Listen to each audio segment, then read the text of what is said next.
Well, I think that China is fundamentally different from Western countries, and we can't actually make sense of China or what's happened in China or what will happen in the future unless we understand these differences. I mean, the big problem in the West is that it constantly wants to think of China through a Western prism, as if it is like the West.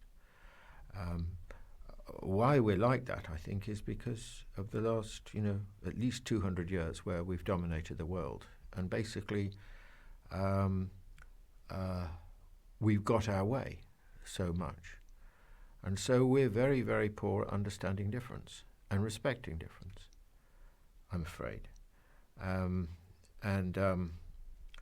One of the things that's going to happen to the West, I think, is that it's going to have, over the next century, the very sobering experience of learning to live in a world which is increasingly less familiar to it, or to us, because it's being shaped by cultures and peoples and histories which are not our own. That's going to be a very new experience for the West.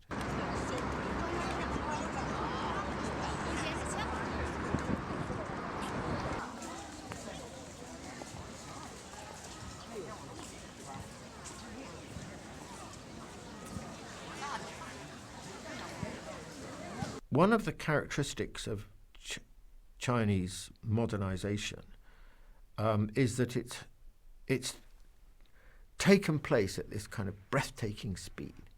So wherever you look, whether it's economic change or cultural change or social change or environmental change, it's taken place with extraordinary speed. And also, of course, the other feature of it, on an extraordinary scale. I mean, it's both speed and scale. Those are the two key notions about Chinese development. China became, this is an exaggeration, but like one huge building site, And if you go to the cities now, Beijing, Shanghai, Tianjin, Chongqing, Chengdu, and so on, there's a haze above all the cities. And the haze is the haze of very rapid economic development. It's also got a climatic component in Beijing, but basically it's the result of, very rapid economic development. Now, huge numbers of cars on the road, outstrip the American market, now the largest car market in the world, and so on. So what's happened is that, you often hear the Chinese, some experts saying, we don't know what price we'll pay for this. And I think what's going to happen is that they will be obliged to innovate in terms of urbanization. They, over the next 15 years or so, I think the figure is something like 340 million people are going to move from the countryside to the cities. That is more than the population of the United States. I mean, the Chinese are sort of the architects of urbanization, or they are, because that's what they're doing. It's going to be a very interesting model for other developing countries to see how it goes. But because the country is, because it's very, very densely populated, so they have a particular problem. They obviously can't be like American cities, because American cities are this huge sprawl which depends on the motor car, like Los Angeles or somewhere like that. They are on a totally different scale to European cities. So, to have a population of 8 million, which is London's population, is, there's lots of cities larger than that in China. So how do they move people around a city is going to be a really interesting question. So they've developed their subways. They've got a pretty good bus system. and then they've got this problem with the cars. But there's a proposal for this. I don't know what's happening to it, but I've seen the drawings and I've seen the mock-up models of it, which is you can call it a mega bus or a straddling bus, which actually goes over the road on rails. So it goes down one lane of one side of a road, call it like that, and holds 1,200 people, and moves at 30, 40 miles an hour or something. I can't remember. And it's powered by solar power. And I think the Chinese will actually, this will be very interesting to see what they do. But they're going to come up with innovations like this, and probably a lot of them.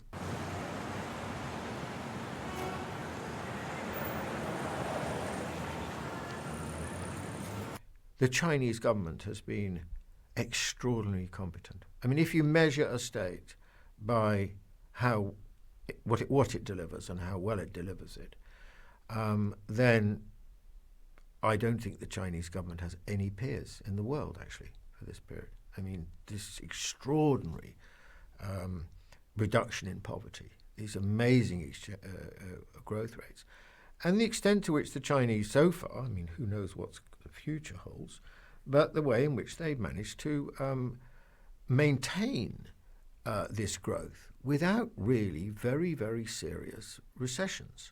I mean, if you look at American development in the second half of the 19th century, every 10 years they had a big, they had a very big an alarming recession with large-scale unemployment. So I think this has been an extraordinarily effective administration, and this is why one of the reasons why I think the Chinese government enjoys great support from the people. I mean, we cannot imagine in the West how this is the case, because our view is that there is really only one source of legitimacy for the authority of a government, and that is democracy, that is elections. Now, I accept that democracy can be a very important source of legitimacy, but it's not the exclusive source of it. We've become kind of completely singular about this. We weren't always like this. And I think that, in my view, the Chinese government enjoys more legitimacy than any Western government. And the reason is because the Chinese see the state as the embodiment of Chinese civilization. So the responsibility, role, duty of government is for the Chinese almost of spiritual significance. The Chinese are not very religious. They're very superstitious, but they're not very religious people. But that is, the state is invested in the Chinese mind with enormous importance.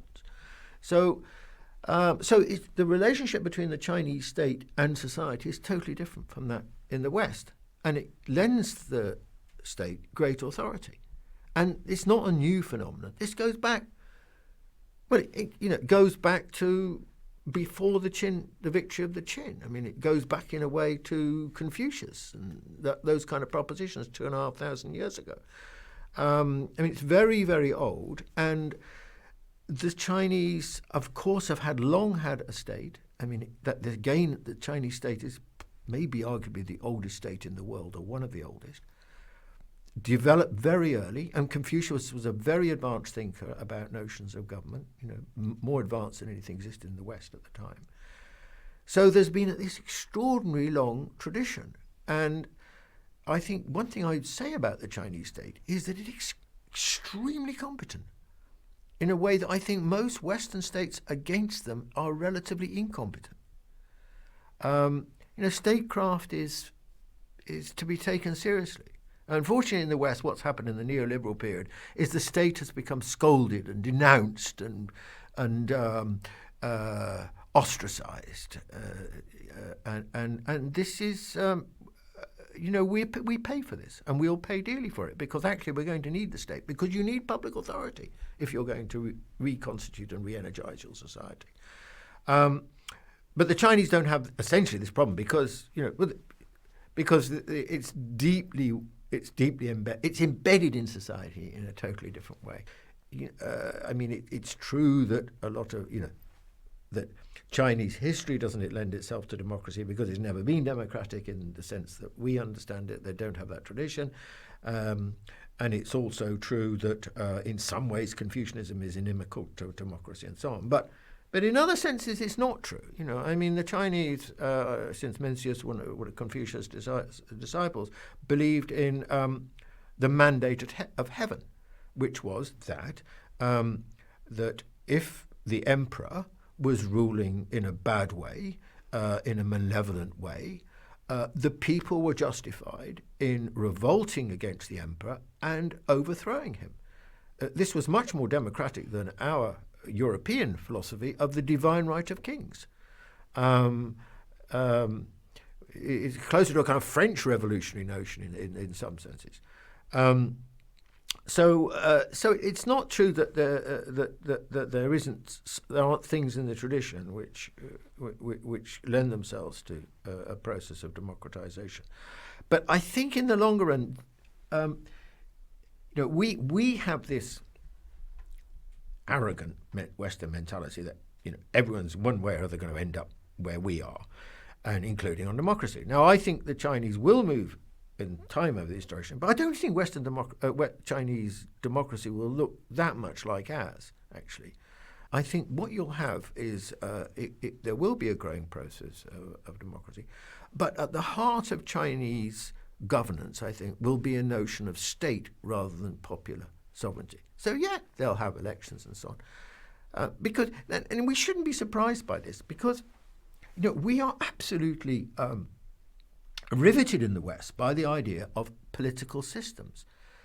But actually, much more important, as Lucian Pye, very, very good writer, now dead, on China at Harvard, said, the key question is not political systems, but political culture. This is the heart of the matter. So if you look around the world, of course, there are many cultures, and they overlap in all sorts of ways, but they're also very distinctive. And so, of course, politics everywhere is different.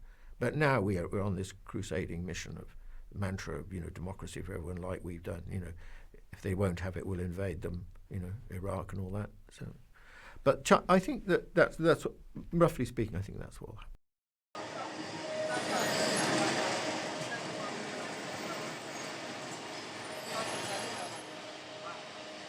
Perfect. So good.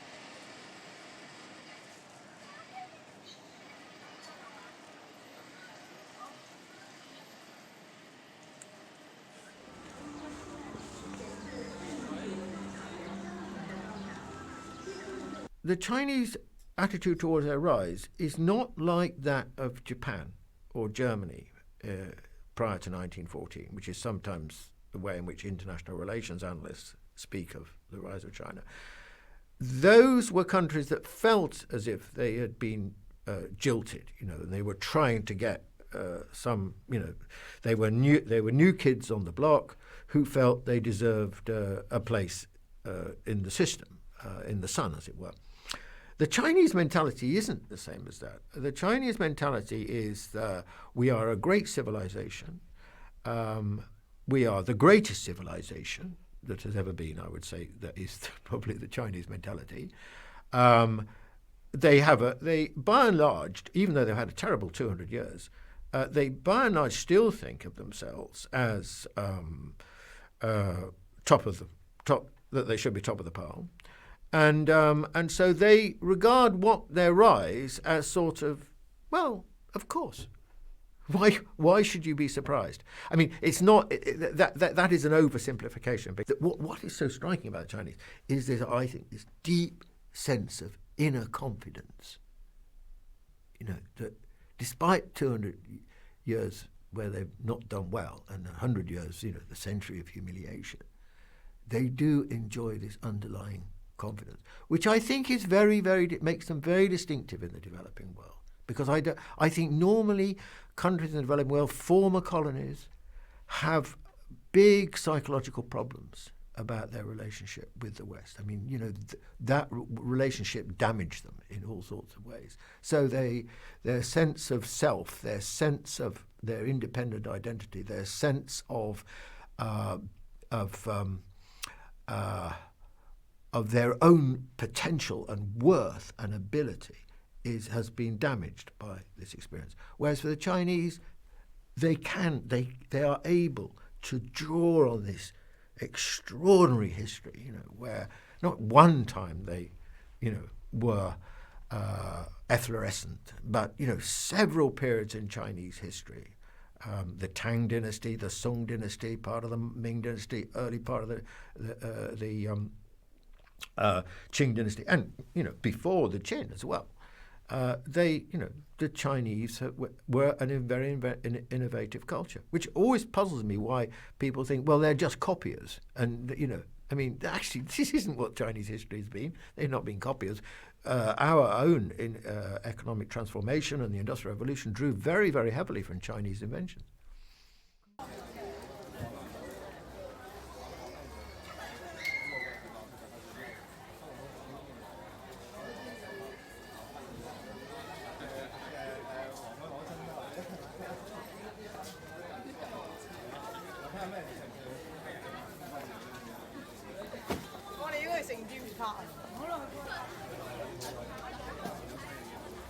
What we'll see with China is, as it grows more confident and certainly more prosperous and more wealthy, then it will not just absorb from the West, but it will also become increasingly a source of new energy, of exports. Of course, we can see that now. It will change the world. Although some people argue, I don't think there's much serious chance that in the longer run, the American international system, which we have now economically with the IMF and the World Bank and all that, will survive. I think that when China, is twice the size of the American economy or whatever it is in 30, 40 years' time, we will have an international system which will be shaped largely by China, probably in conjunction with other developing countries, and we'll have something very different. So this is, it's very difficult for Westerners to imagine this because we're so used to running the world. We're so used to the dominant language being our language, the dominant culture being our culture, the dominant history everyone learns is a Western history, the dominant films are, made in Hollywood and all this kind of thing, that we can't imagine anything different. Hey ho, we're going to have to.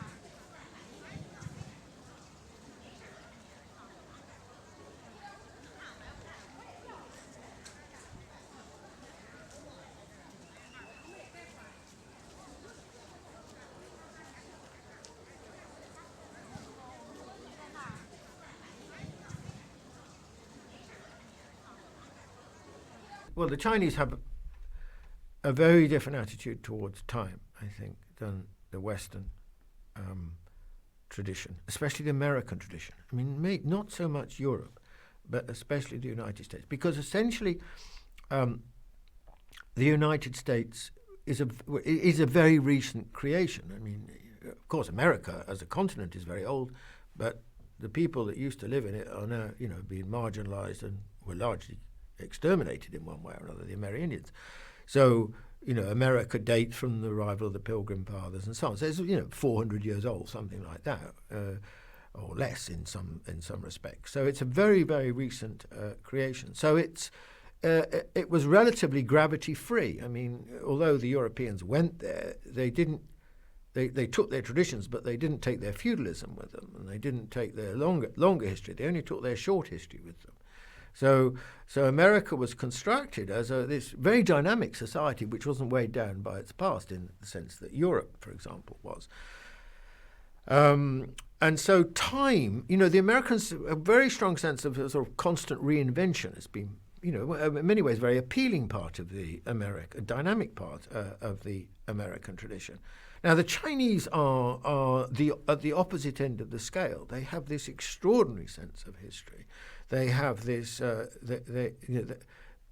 constant. I mean, it's not just in intellectuals and politicians will constantly reference current debates in terms of something that happened in the Zhou dynasty, pre-Qin, or the Ming dynasty. They will think nothing of not just near history of the last 500 years, but far history, millennial history, as being highly relevant to the way they think about the present. This is so fundamental in the Chinese mind. So, I mean, I don't know whether it's true or apocryphal story, but Zhou Enlai is the Chinese prime minister at the time of Mao, during the Nixon-Mao rapprochement, was asked by Kissinger, what do you think of the French Revolution? I can imagine Kissinger asking a question like this. And Zhou Enlai said, it's too soon to know. And I think this is a very, very interesting illustration of the way the Chinese think, which is that they have a very, very long sense of history. So I don't think that because of that, I don't think they're going to be, I hope they're not, impatient about their rise. Because if they're impatient about their rise, the world is going to be a dangerous place.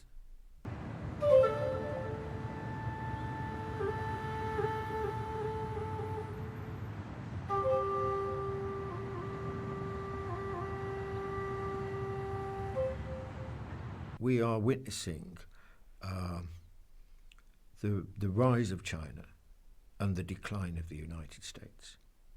And it's not really, although in its fullness it's very new, the roots of American decline are, there's history here to acknowledge. I mean,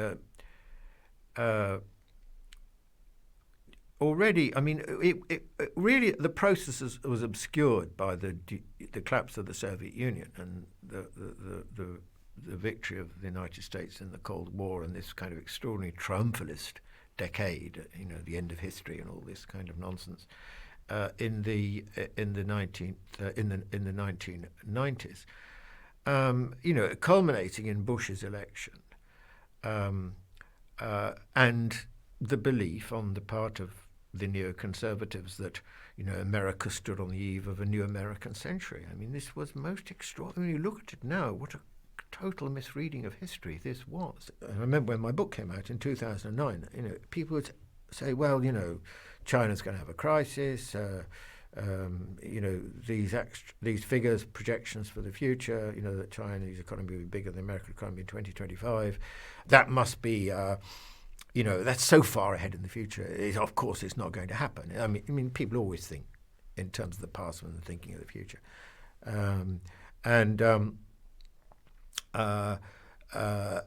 in fact, what's fascinating is that I remember no one, not even a reviewer, I think, and books being reviewed all over the world, no one said it could happen quicker. These are actually an underestimation of what's happened. And now the projected date for China overtaking the United States is something like 2018. So, not 2025. 2018 is barely the future. I mean, it's 6 years' time. So there is this very, very rapid shift, I think, taking place, which the consequences of which are manifold. So there is a growing recognition that this might be the case. But how is America going to adapt to this? Can it adapt to it? I mean, the British example is not encouraging. The British, the basic, I think when a nation, when a great imperial nation, be it Britain or America, is in decline, it's very, very difficult for it to adapt to that. For Westerners, it's going to be, they're going to experience what's happening as a powerful sense of loss of place, loss of importance, loss of influence, and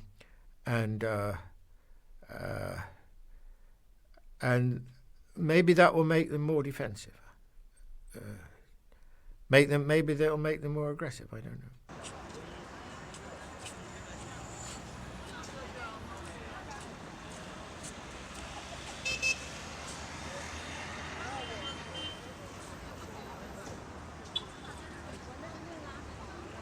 For 200 years, the world has been governed by a sliver of humanity. And that sliver of humanity were the Europeans, and those Europeans who came to occupy, go to the United States and Australia and so on. And today they represent, I don't know what it is, about 15% of the global population. And they run the major institutions of the world, like the IMF and the World Bank and all this kind of thing. And the arrival just of China and India together, which between them represent 38% of the world's population, is, I think, the greatest single act of democratization. We always go on about democracy. The greatest single act of democratization the world has seen in the modern period. This is something to be embraced. And we are going to be enriched by it if we allow ourselves to be enriched by it, because we will find out about histories and cultures and ideas and values that we have been unfamiliar with, and we will learn from that, because wisdom does not just rest in the West.